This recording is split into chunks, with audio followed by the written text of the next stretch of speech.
Tell him I'm sorry. You know, we can play at JR's game, too. We can call the press and say that JR has been put in charge of, like, waste management or something. No, I have a better idea. Why don't we call the press and say that JR's back on the bottle and he was wasted when he released that stupid press release? Annie. What? I know you're upset about this, okay? I am, too. But if we overreact to this, we will be playing right into JR's hands. He will be expecting this. This is what he wants.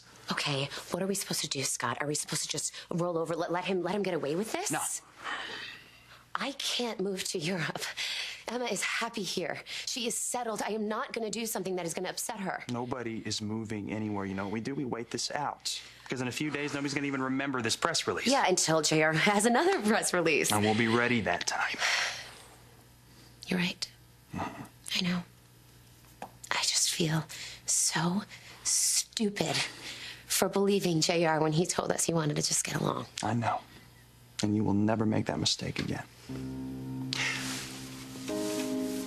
JR will only get to us if we let him. So we won't.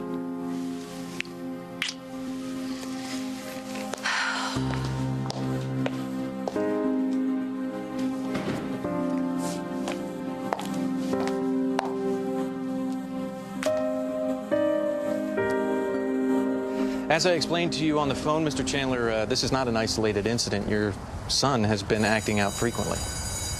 Well, boys fight. Next hour, they're best friends. The other boy needed 11 stitches. I see. Yeah. I'll speak to AJ. I'll get this straightened out. And I appreciate that. But I still think it would be best if you and your wife were to come to school together for a conference. I don't think that's necessary. Mr. Chandler, your son's behavior You know, maybe AJ and the other boys are getting into fights because there's not enough around here to keep them occupied. What are you suggesting? Well, boys AJ's age, they need new handball courts, new playground equipment, maybe some new turf on the fields. And Chandler has discretionary funds to make that happen. I really don't I think... appreciate your concern. AJ will be fine. I suggest that you worry about kids who don't have fathers who care so much.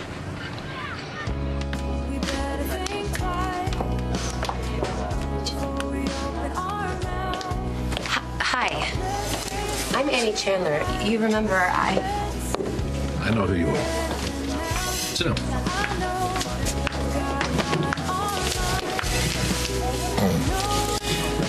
I've got some issues with some of your family members. One in particular. Which one are you married to today?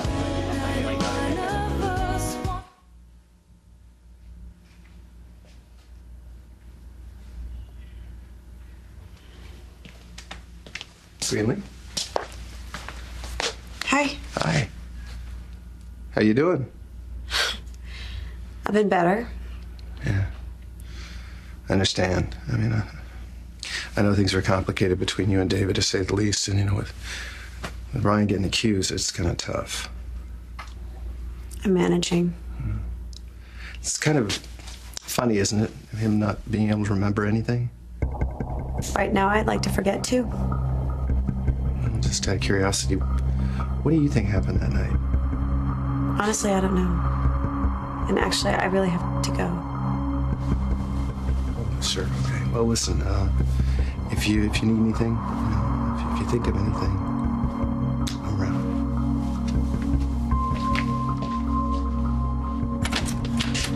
Hi. Hey. Hi. I just came to see how you were doing. You know, I'm not in jail, so that's a good thing. Yeah. I was just wondering if maybe you wanted to grab a bite to eat with the boys, if you're up for it. Yeah, that sounds great. Okay. I'm tired. Yeah, well, you know, when a big chunk of your life is missing, kind of tough to get a good solid 8 hours. So you haven't remembered anything? No, I haven't, and it's really frustrating. You know, because I feel like the answer is right there. It's so close, and yet I can't get to it, you know?